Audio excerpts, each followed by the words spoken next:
Glória a Deus. Podem se assentar. E conforme vocês se assentam, eu peço que vocês já abram a palavra do Senhor no Evangelho de Mateus. A passagem diz o seguinte, Mateus 24, 15. Fala assim: então, quando virem a abominação devastadora predita pelo profeta Daniel no lugar sagrado, que o leitor entenda a alusão, ele coloca: será o tempo para quem estiver em Judá fugir para os montes, ou na Judéia, na sua versão. Se alguém estiver no telhado, não deve descer para juntar pertences da casa, e se alguém estiver no campo, não volte para pegar o casaco. Que tempo terrível será para as grávidas e as lactantes. Orem para que a fuga de vocês não aconteça no inverno e nem no sábado, porque haverá dificuldades enormes como nunca houve desde o princípio do mundo até agora. Nunca mais acontecerá algo parecido com isso. E se a duração desse período não tivesse sido limitada, ninguém sobreviveria, mas por causa dos escolhidos, a sua duração será limitada. E aí eu faço uma pergunta a vocês. Por que nós servimos ao Senhor? Por que você abriu mão do conforto da sua casa nessa sexta-feira à noite fria, né? Um dia típico, né? A gente estava vivendo dias quentes na primavera, de repente virou o tempo. Mas entre outras coisas, por quê? Quem aqui é líder de célula? Glórias. Líder de célula, pastores. Por que você sai da sua casa para fazer uma célula? Você vai pregar a palavra muitas vezes para pessoas que não querem te ouvir. Por que você abre mão da sua própria agenda para servir a Deus? A resposta é porque nós temos uma promessa. Nós que somos cristãos, nós que servimos a Cristo, nós somos guiados por uma promessa. Esse é o verdadeiro motivo de estarmos aqui. Jesus Cristo pagou o preço por nós para termos essa promessa. E qual é a grande promessa? É a promessa de vida eterna. É a promessa de que isso tudo que nós passamos, esse sofrimento, a vida, as tristezas da vida um dia terão fim. Sabe, você pode procurar aí fora, você pode procurar o budismo, você pode procurar o espiritismo, todos os ismos que você procurar, nenhuma fé vai te garantir uma promessa dessa, de que o Senhor está reservando para nós lugar. De que o próprio Deus desceu na terra, se fez homem e por amor, só por isso, por amor, se sacrificou pela tua vida. É uma abominação para o mundo dizer que o próprio Deus esteve aqui no nosso meio e se sacrificou por nós.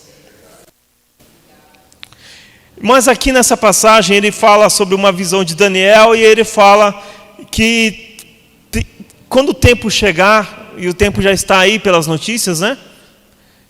Se você ler no começo do capítulo 24, você vai ver, e ele fala muito da questão do alerta, o alerta que as pessoas têm que ter nesse momento final. Se você ler mais adiante, essa passagem que Jesus está falando, ela também está no Evangelho de Marcos e Lucas. E ele fala mais para frente, por exemplo, que o dia e a hora ninguém sabe, né? No versículo 38 ele fala até mesmo uma menção ao dilúvio nos tempos de Noé, e que naquela época do dilúvio o povo vivia comendo e bebendo, casando-se, dando em casamento, até o dia que Noé entrou na arca. Ou seja, as pessoas foram para os seus afazeres pessoais, foram cuidar da sua vida. Eu gostaria muito que essa igreja estivesse com todas as partes cheias, como é no domingo geralmente. Afinal, hoje é um culto de oração. Você que está assistindo aí na live, na internet, e você que está aqui, saiba de uma coisa: o culto mais importante da semana é o de oração. É o mais importante. O culto de domingo é legal, reúne as famílias e tudo mais, mas no culto de oração é o culto que o Senhor vai dar a verdadeira estratégia para você. E é sobre isso que eu quero falar de verdade. Eu gostaria que você abrisse comigo. Na verdade, assim, eu não vou ler muito, tá? Mas eu vou mencionar algumas partes de Números. Números 22.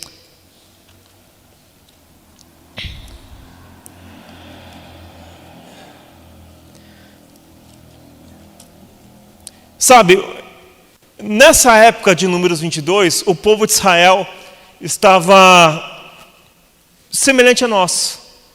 Exatamente, semelhante a nós. Rumo a uma terra prometida.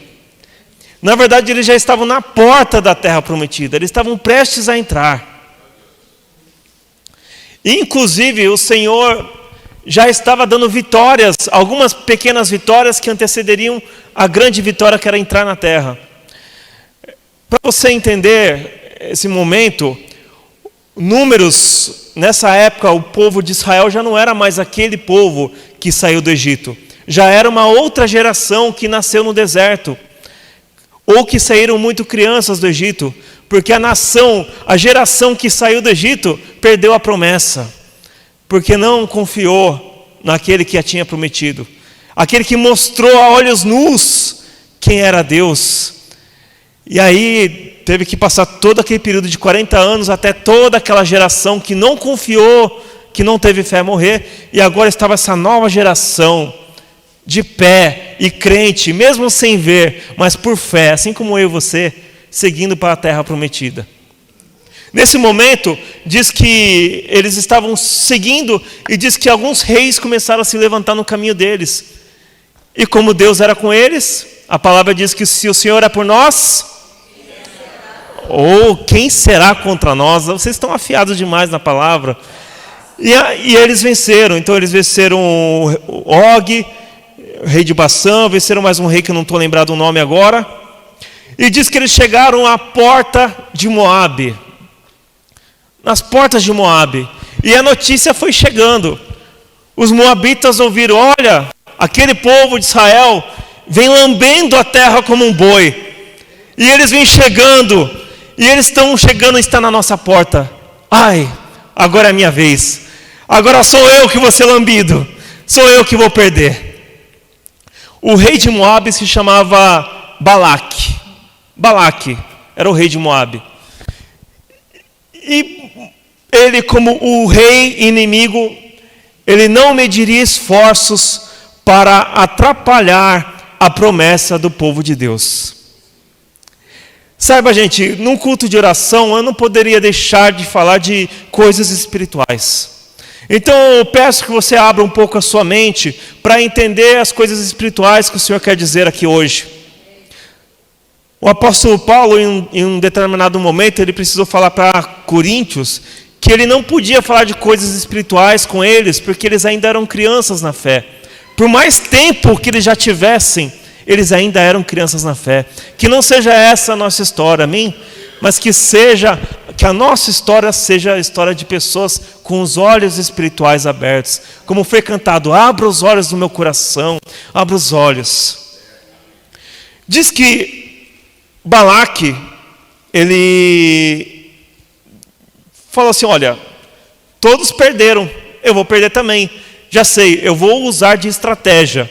Então a primeira estratégia que Balaque teve para vencer o povo de Israel foi contratar um profeta chamado Balaão. Eu estou aqui encurtando a história para vocês não perderem muito tempo em leituras, tá bom? Mas diz que Balaque, ele mandou buscar Balaão, que morava ali próximo do rio Eufrates, assim, era uma grande distância. Naquela época não tinha carro, não tinha nada, não tinha avião, né? Então era uma grande distância, era mula, né? Era jumento, era cavalo, era camelo. E diz que ele mandou alguns nobres para irem lá oferecer dinheiro para Balaão. Diz que Balaão ele tinha contato com Deus, era um profeta de Deus, olha só, presta atenção, um profeta de Deus.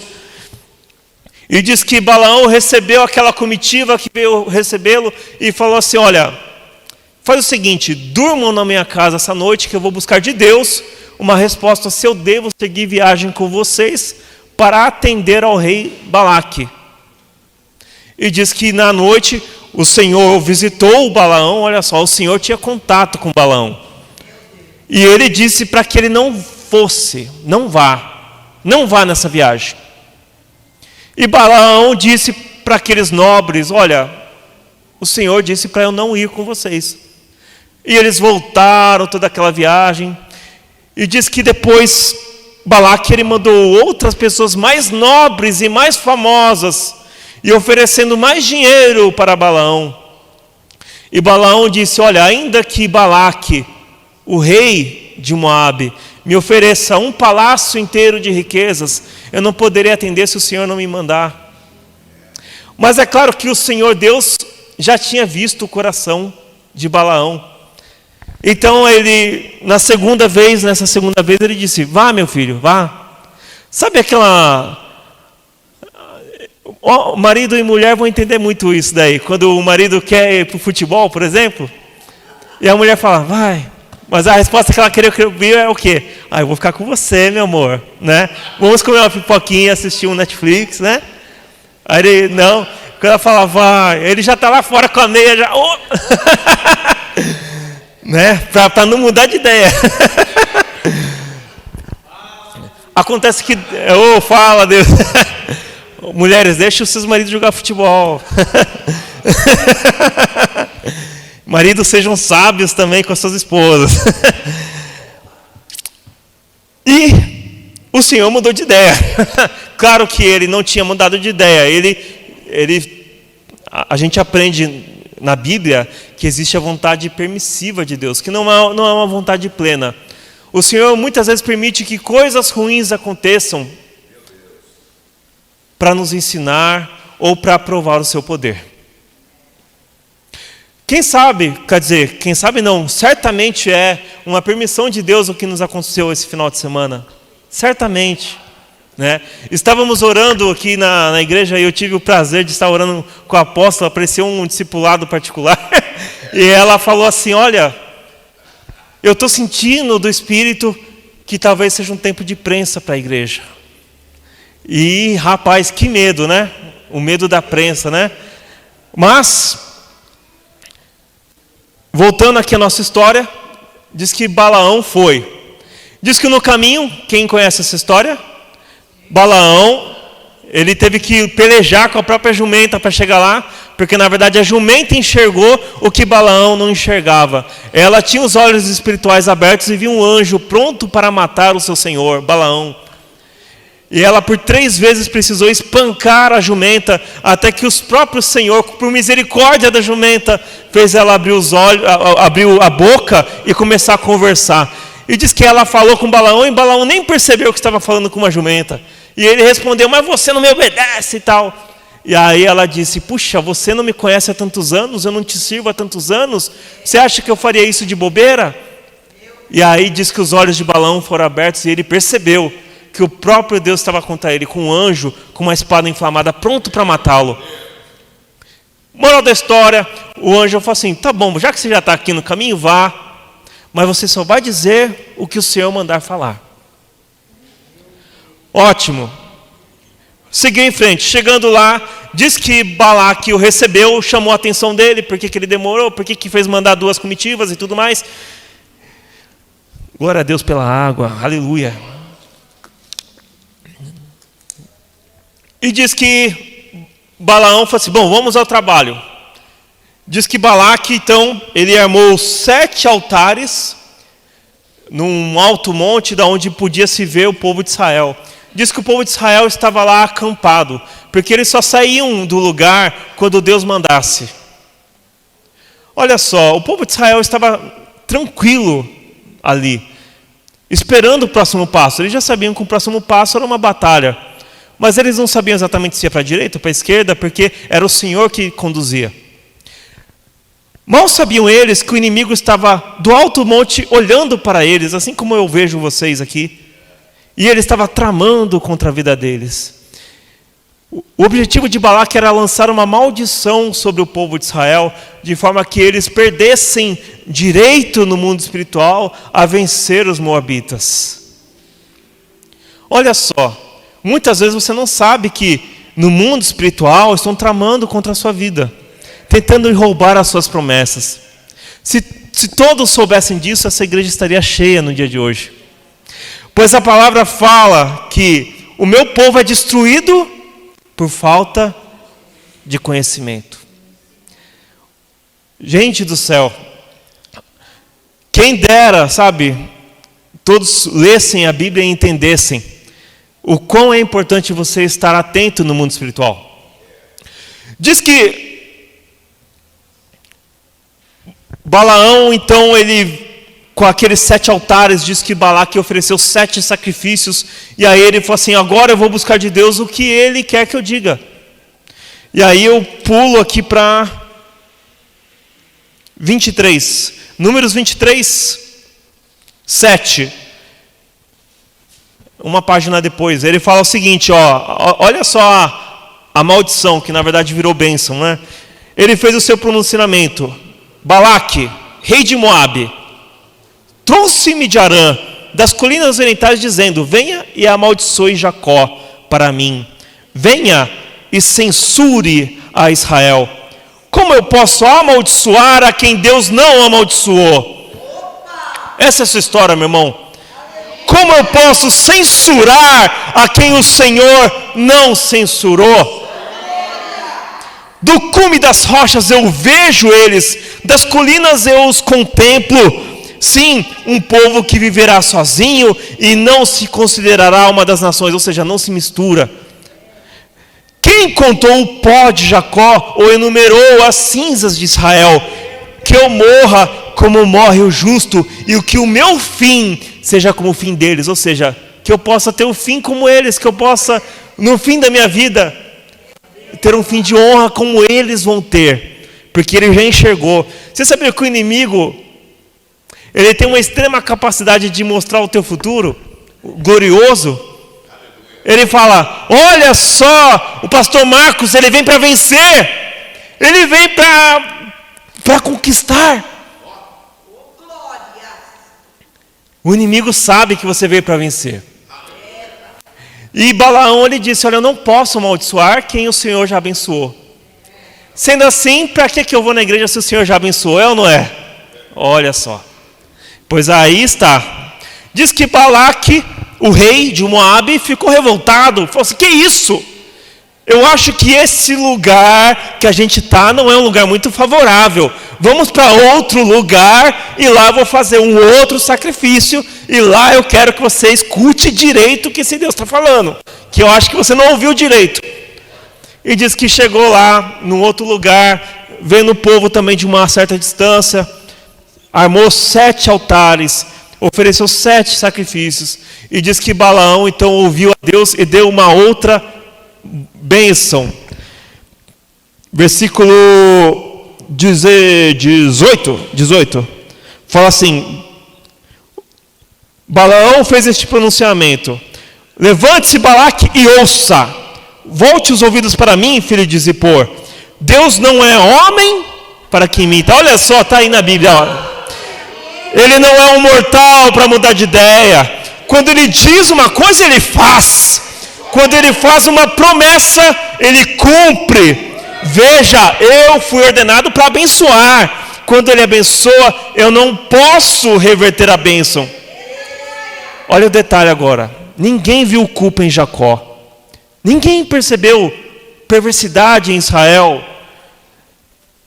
O Senhor é Deus deles, está com eles e foi clamado rei deles. Olha só, nesse momento, Balaão lhe dá uma dica para Balaque. A dica é: ninguém viu culpa, ninguém viu perversidade. Em outras palavras, ninguém conseguiu achar uma brecha em Jacó para que a maldição chegue até eles. Esse povo está santo, esse povo está vigilante, esse povo está alinhado.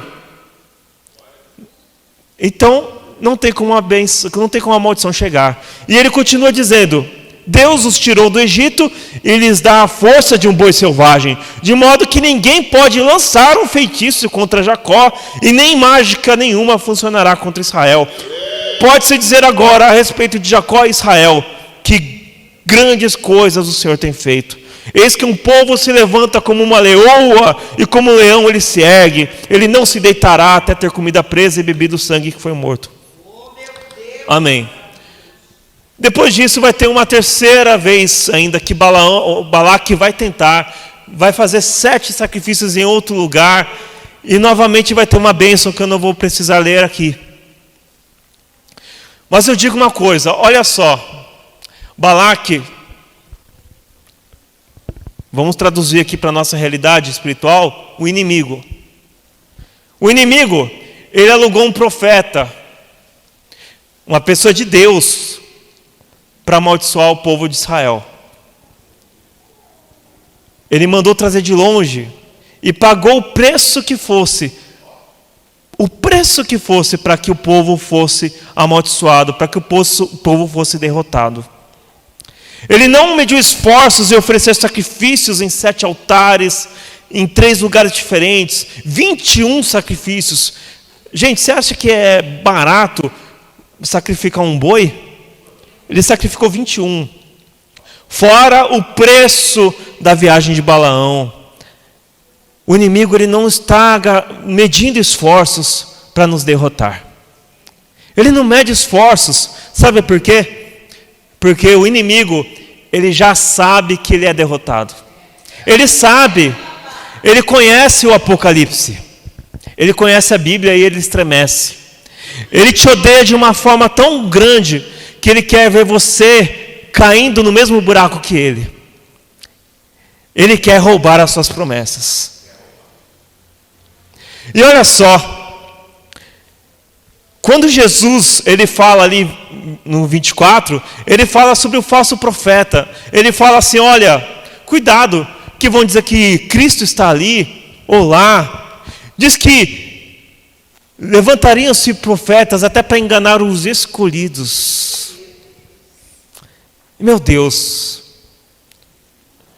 E nesse tempo de... Não estou fazendo mais apelo político, tá, gente? Porque a eleição acabou. Não tem por que eu fazer mais isso.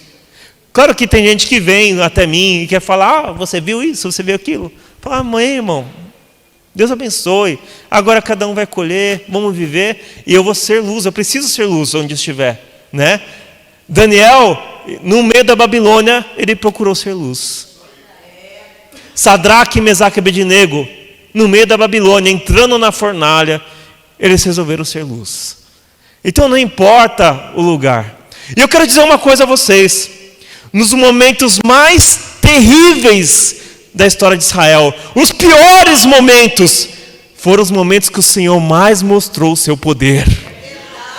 Então a gente está tremendo, porque está vindo um governo que não era o que nós imaginávamos, e até tem uns tolos que estão rindo da nossa cara, estão falando, eu vi gente postar na internet, cadê o Deus de vocês? Eu vi gente postar, eu vi. Deus não precisa de ninguém que o defenda. Deus não precisa.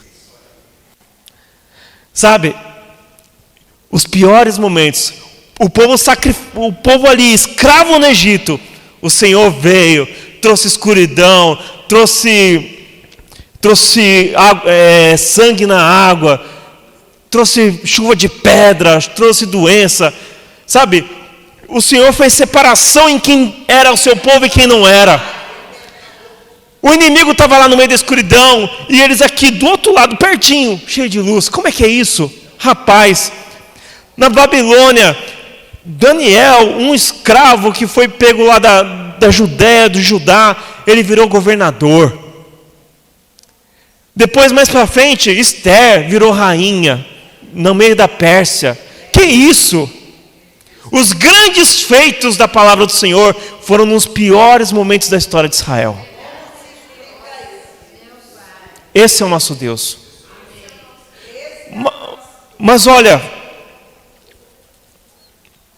Balaão, ele deu uma dica preciosa para Balaque. E Balaque, ele, como era o inimigo é muito sagaz. O próprio Jesus falou que os filhos das trevas, eles são mais sagazes do que os da luz. Eles procuram uma brechinha que fosse. E ele descobriu que ele não poderia vencer Israel lançando maldição. Mas ele teria que armar uma cilada para que o próprio povo de Israel se enrolasse nela. E ali a maldição viria sem ele precisar fazer nenhum esforço. O inimigo é assim, sabia? Então o que Balaque, o que o rei de Moabe fez? Ele agiu com engano. Porque assim é com o povo de Deus. A maior arma do inimigo para com o povo de Deus é o engano. É um engano. E eu digo a vocês, quando você não vem ao culto de oração, não é só o culto de oração, mas como você não adota a oração como prática na sua vida, você está sujeito aos enganos. E eu percebi que nesse tempo, como teve crente enganado, meu Deus do céu, se não tivesse tanto crente enganado, talvez o resultado da eleição fosse outro. E tinha gente defendendo com unhas e dentes. Sabe, eu não quero aqui chorar o leite derramado, mas eu preciso dizer o que eu vi, tá bom? O que eu vi foi o seguinte: teve uma pessoa no meu trabalho que não é crente, tá? Mas que queria debater e falar e tal. E eu, rapaz, eu estou almoçando aqui, cara, né? Falei, você chegou a ler as propostas? A internet está aí para isso, para facilitar. Ah, eu vi, as duas são boas. Não. Se uma quer ir para cá e a outra quer ir justamente para o lado contrário, alguma das duas está errada. Uma quer fazer justamente aqui, a outra quer fazer aqui. Ao contrário. É só ler. Ah, você viu o que ele falou, o que ele disse, o que ele deixou de falar? Meu querido, falei, meu Deus, falta de conhecimento. Enganação. Gente do céu. E tem gente batendo no peito e dando risada, mas está enganado. E olha só, se você avançar a leitura da Bíblia, você vê e fala, meu Deus, como Deus é maravilhoso, como Deus cuida, como Deus protege. Olha só, Balaque não conseguiu lançar maldição, foi uma coisa linda, né, e tal. Aí você chega no Números 25. Abra aí, Números 25. Números 25 diz que Israel permaneceu no mesmo lugar que eles estavam, lá em Sitim. Só que lá o povo começou a se prostituir com as mulheres de Moabe. Lembra-se que Balaque é o rei dos Moabitas, certo? Diz que essas mulheres de Moabe convidavam o povo para sacrifícios aos seus deuses, e enquanto o povo comia, se prostrava diante desses deuses. Meu Deus! Sabe, hoje eu estava pretendendo trazer outra palavra. Vocês sabem que na segunda-feira nós celebramos, segunda-feira agora, a reforma. A reforma protestante. Tem muito crente que não sabe disso. 505 anos da reforma. Você sabe que você tem uma Bíblia na mão hoje, e você tem uma escola pública você estudou de graça, eu acredito que a maioria de vocês aqui, foi graças à reforma protestante. Porque nos tempos da reforma protestante, eu não vou me alongar nessa parte, a situação era totalmente diferente de agora. Vamos dizer que 99,9% da população era analfabeta e vivia abaixo da linha da extrema pobreza. Chegar aos 35 anos de idade era muita sorte para as pessoas. Muitos tinham filhos na pré-adolescência. E a taxa de mortalidade infantil era enorme. Por quê? Porque faltava conhecimento, faltava entendimento. O poder centralizador estava concentrado na Igreja Católica, que era até então a Igreja de Cristo, mas foi deturpada pelos conceitos mundanos. Até que um dia, não surgiu Martinho Lutero, mas surgiram outros antes deles, outros reformistas. Um deles é João Calvino, que ele diz o seguinte: quando o Senhor quer ensinar uma nação, Ele permite que essa nação tenha governantes maus. Olha só. Né? A gente vai aprender. Eu não quero ser o profeta do caos, mas olha só, diz que o dia da reforma surgiu como data exata dia 31 de outubro, há 505 anos atrás, quando foi o dia emblemático em que Martinho Lutero, ele na igreja de Wittenberg, lá na Alemanha, ele publicou as suas teses na parede e lançou as 5 solas, que são o quê? Os 5 princípios da fé cristã. Vocês lembram eles? Somente a graça de Deus, somente Cristo, somente a Escritura, somente Deus, somente a fé e somente a Deus toda a glória. Somente a Deus toda a glória. Claro que eu não vou me alongar nesse assunto porque não é o tema daqui. Mas o que eu queria dizer é o seguinte. Foi necessário uma reforma para trazer o quê? Conhecimento. Conhecimento. Para que hoje eu pudesse estar falando para vocês conhecerem o mundo espiritual. Mas como é que eu poderia falar de conhecimento do mundo espiritual, sendo que muitas vezes a pessoa, naquela época, não conhecia nem a Bíblia. Ela não tinha um exemplar da Bíblia. E se ela tivesse, ela não saberia nem como ler. Mas olha só, aqui está uma informação preciosa para você. Diz que nessa situação, nesse pecado, diz que o Senhor veio e Moisés deu uma ordem. Se você ler no 4, ele fala, o Senhor disse para Moisés, olha, pegue todos os chefes do povo e enforque-os voltado para o sol, para que a fúria ardente do Senhor seja desviada de Israel. Gente, foi uma mortandade. Quem mandou? Deus mandou fazer o quê? Enforcar, matar. Isso faria de Deus um genocida? Só para você pensar. Amém? Só uma reflexão. Diz que nessa situação morreram, se você ler lá no 9, fala que morreram 24 mil pessoas. 24 mil pessoas morreram daquela praga. 24 é o dobro de 12, né? É justamente uma vitória do inimigo para dizer que ele venceu o número de governo, venceu os 12 de Israel. Meu Deus. Saiba, depois dessa situação o povo se consertou e entrou na terra prometida. Mas houve os 24 mil que não entraram, que morreram no engano, morreram porque não vigiaram. E aí eu digo para vocês, legal, vocês sabem, vocês entenderam a importância de vigiar e tudo mais. Como é que a gente agora pega isso como estratégia e não deixa com que isso aconteça conosco? Afinal, nós temos uma promessa. Irmãos, eu quero que eu, você e todas as nossas famílias entre junto lá na terra prometida. Eu quero entrar. Amém? A nossa maior promessa é essa terra prometida. Tem promessas para a terra? Tem. Mas que essas promessas da terra não te confundam no caminho correto. Sabe, naquele momento o povo de Israel venceu batalhas, mas elas eram vitórias que iam levá-los a uma vitória maior. Que vocês não se percam no destino da vitória maior. Efésios, deixa números para trás, eu não vou ler mais. Efésios capítulo 5, e aí eu vou conduzir para o que realmente interessa e para o fechamento já, tá, gente? Falar, pô, rapaz, esse cara veio aqui falar demais, não vou mais convidar ele não. Efésios 6. Às vezes eu estou... Você sabe que a gente, né, eu acredito que todos os pastores têm isso, né? Entra no carro depois, pergunta para a mulher, e aí? Ah, você falou demais, né? Você falou demais. Meu Deus, o apóstolo Paulo virava a madrugada falando, né? Não é não? Mas ó, até meia-noite dá tempo ainda. Amém. Efésios 6, 9. Aliás, 10. Eu falei 5, né? Perdão, 6, 10. 6, 10, fala assim.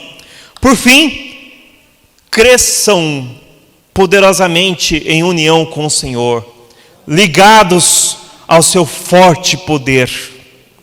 E aí ele fala, usem de toda a armadura. Você viu que o inimigo não mediu esforços. Ele fala, você também não tem que medir esforços. Tem que estar no culto, tem que orar de casa, tem que buscar, usem toda a armadura, use tudo que você tem na sua mão. E ele fala,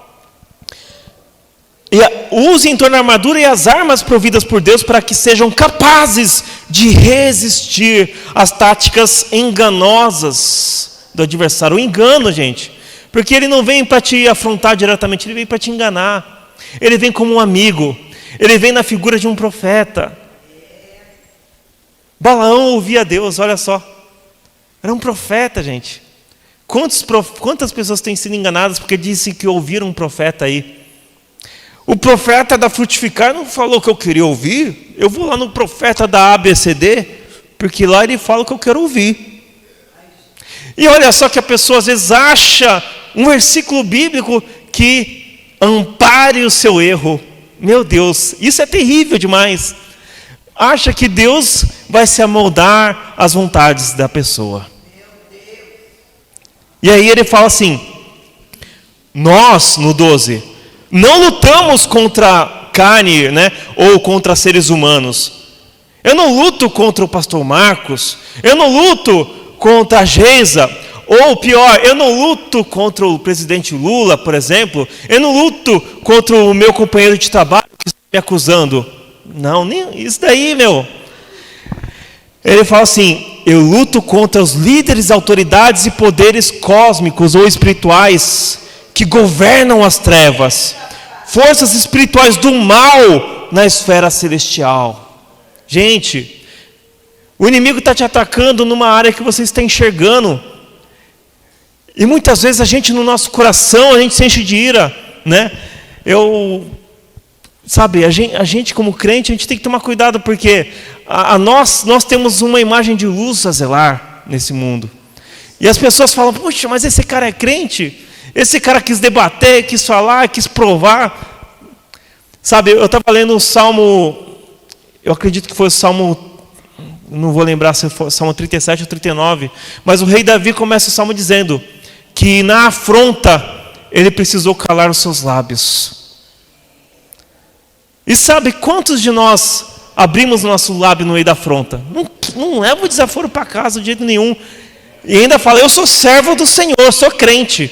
Meu Deus, no meu trabalho eu ouço muito isso. E justamente a pessoa que recorre a esse argumento é a pessoa que justamente não está dando um testemunho. É triste demais. Você não precisaria recorrer a esse argumento, meu irmão. Era só você se calar. Era só você agir com sabedoria.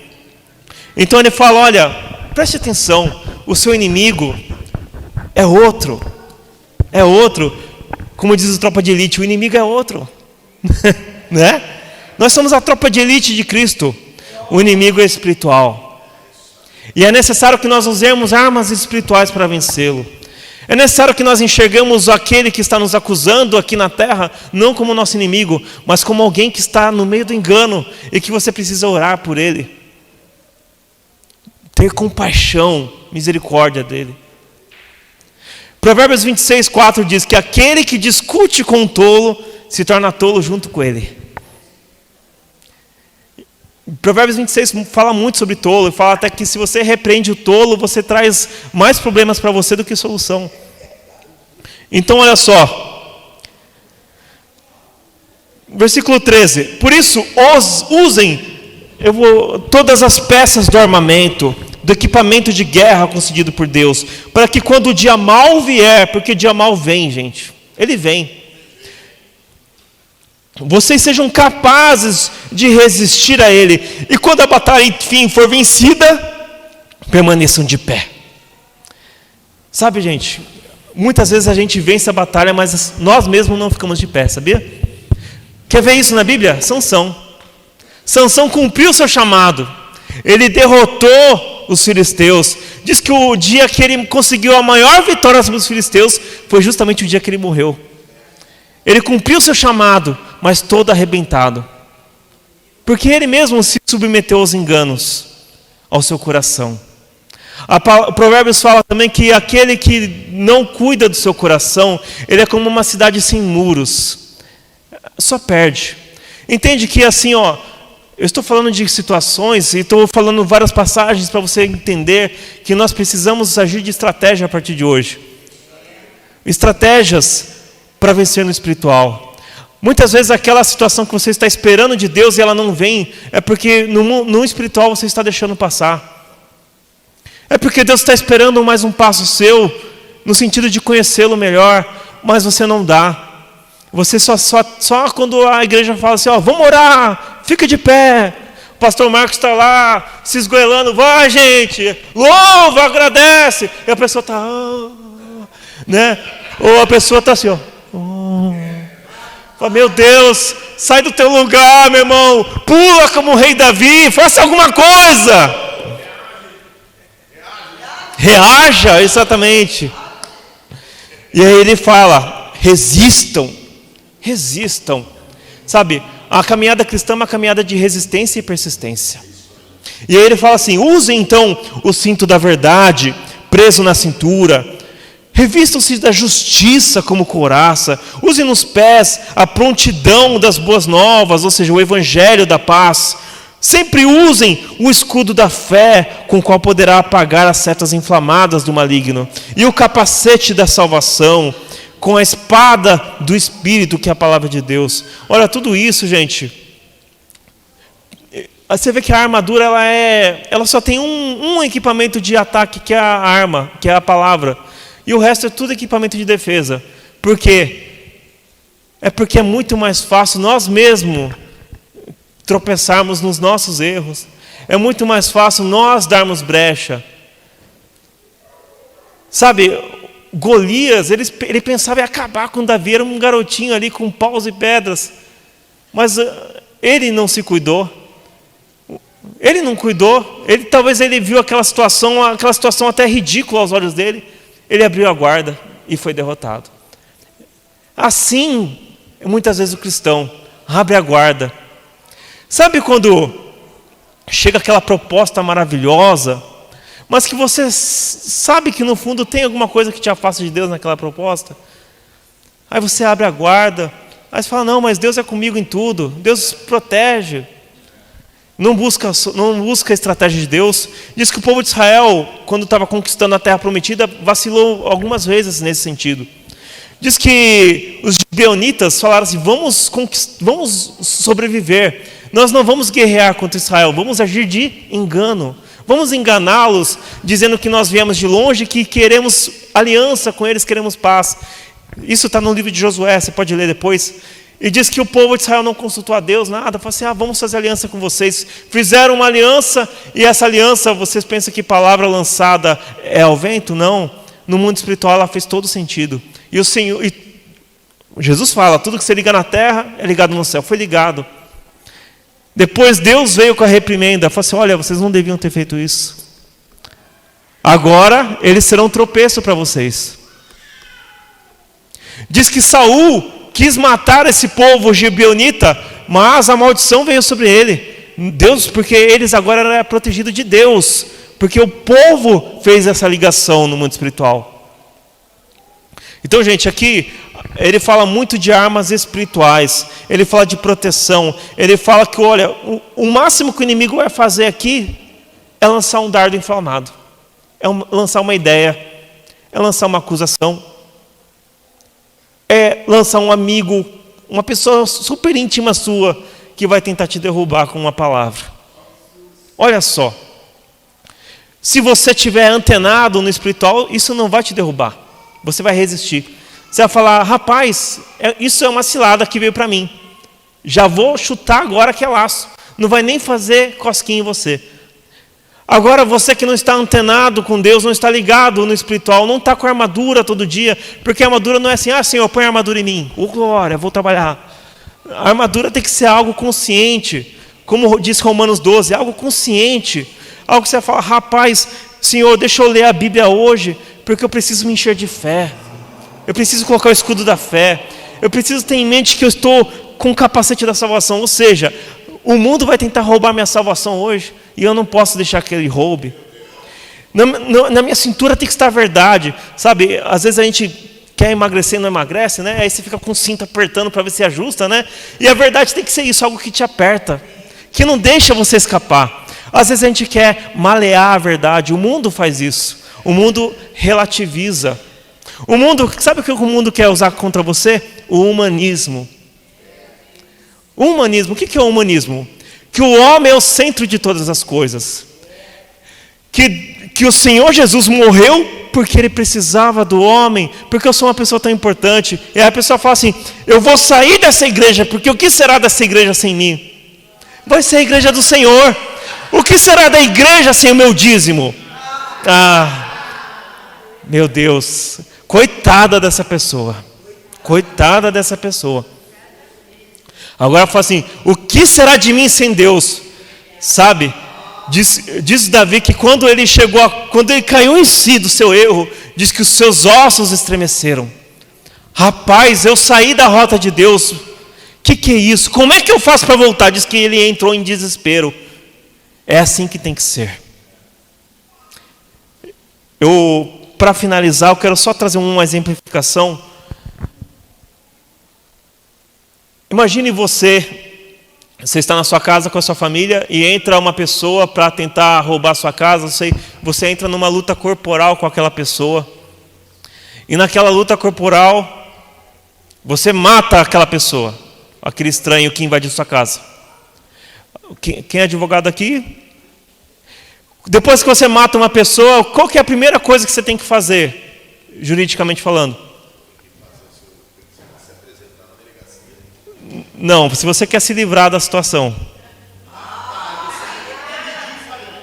Você tem que evitar o flagrante, então você tem que fugir da cena. Você tem que sumir por 24 horas para que não haja flagrante. E aí sim você possa se defender posteriormente. Então imagine que você está nessa situação. Você defendeu sua casa, matou uma pessoa e fugiu. Imagina que nessa fuga não deve ser nada maravilhoso na sua mente. Você matou uma pessoa.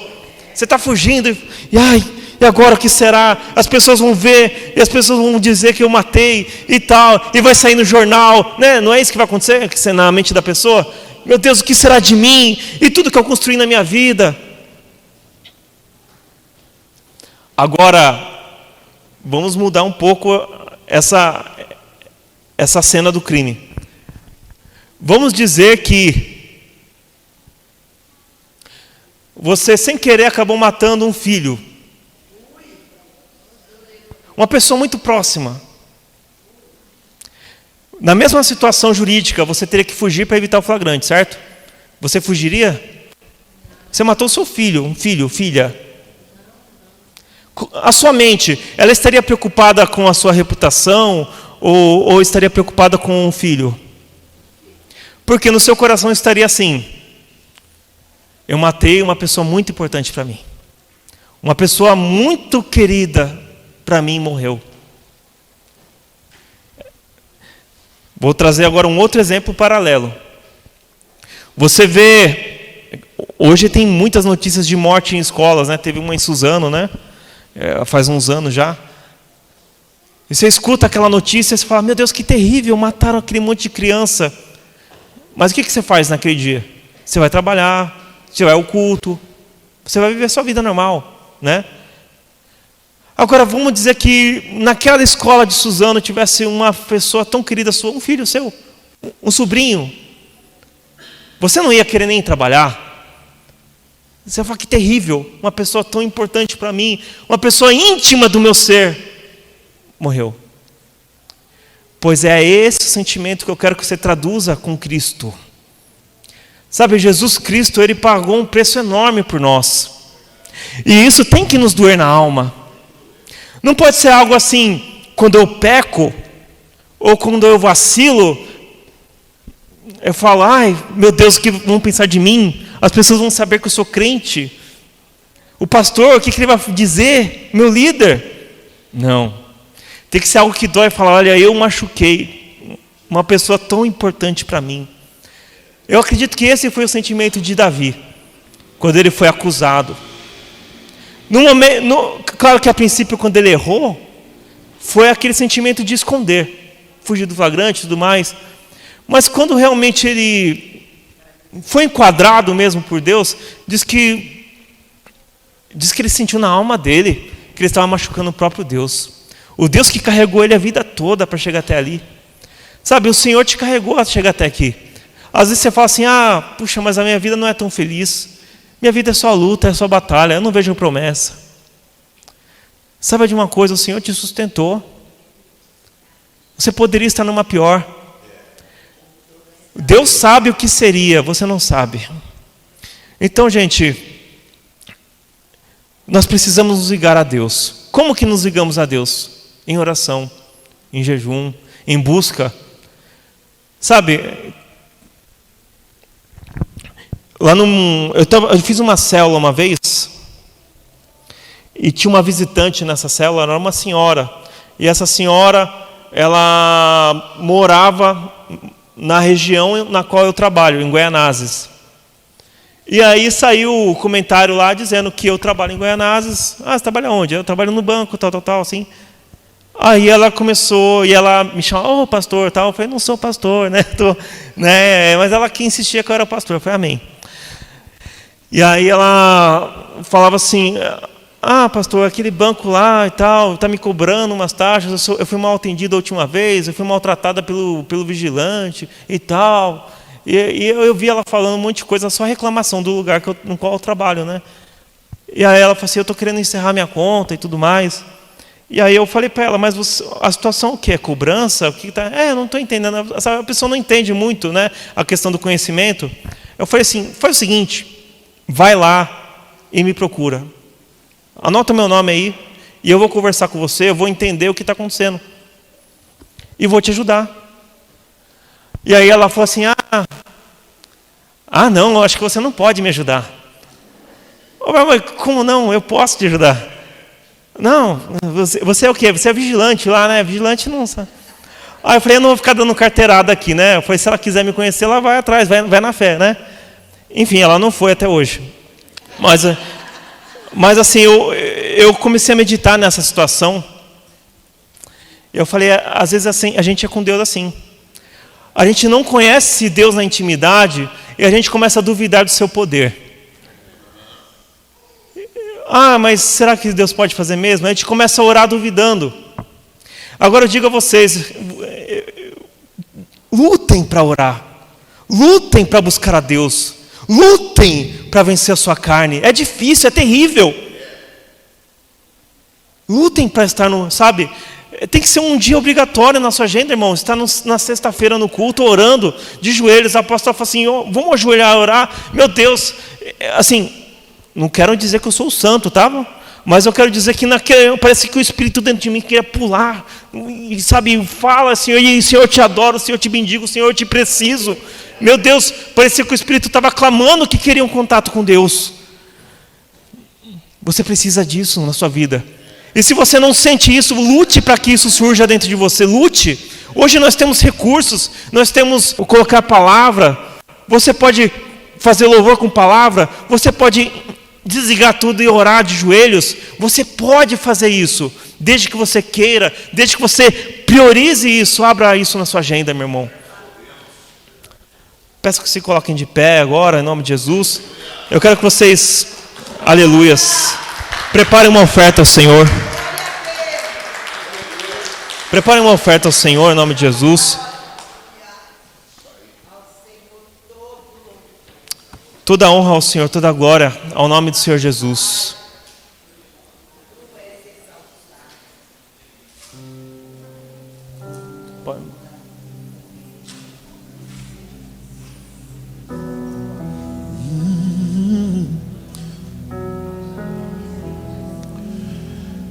Alta madrugada, já estou cansado, mas ouço Deus me chamar.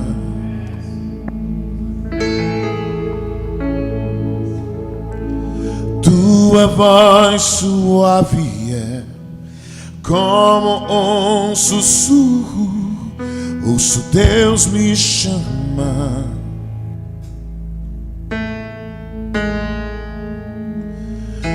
Meu coração se alegra, mas eu ando tão cansado tenho trabalhado tanto.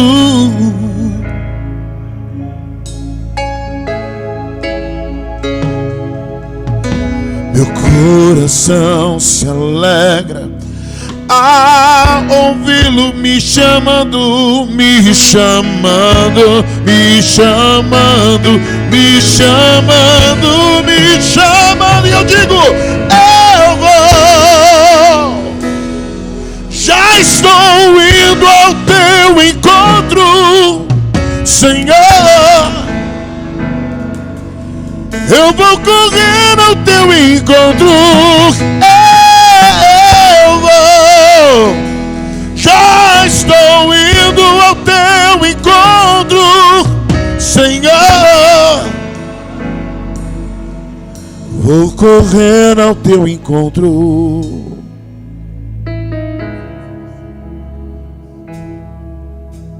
Sabe, irmãos, um dia Daniel, no meio da Babilônia, buscou de Deus uma resposta. E olha só, a resposta não vinha. E Daniel então começou a jejuar, e a resposta não vinha. Passou-se 21 dias e ele permaneceu naquele jejum, até que enfim chegou o anjo Gabriel para ele, para trazer uma resposta. A resposta era justamente o que Jesus disse na nossa leitura. Mas Gabriel falou assim, olha, no primeiro dia que você orou, eu já tinha a resposta. A resposta já foi mandada para você. Acontece que eu demorei para chegar, porque existia uma batalha no mundo espiritual que queria te impedir de receber essa resposta.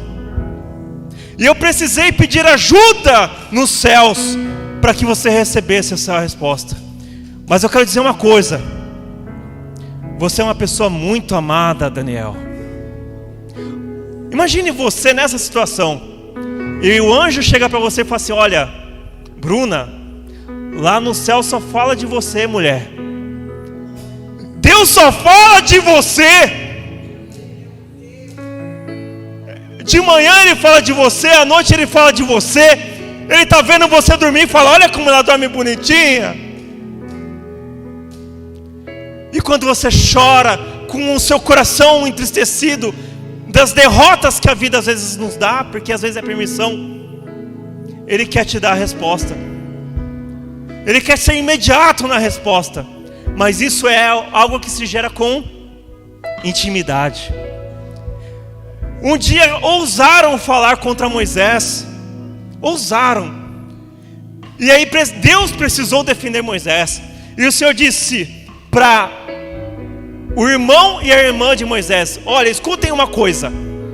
Quando eu quero falar com um profeta, eu mando sonho, eu mando visão. Mas com Moisés não. Com Moisés é cara a cara. Ele é meu amigo. Ele é íntimo de mim. Não ouse falar de Moisés. Que seja essa a sua história, meu irmão. Não ouse falar da pastora Débora, do pastor Dinho. Não ouse, porque eles estão guardados por mim. O inimigo vai tentar armar ciladas, ele vai tentar lançar maldições, mas em você não vai se achar brecha nenhuma. Você está vigilante em oração. Orai sem cessar, em nome de Jesus.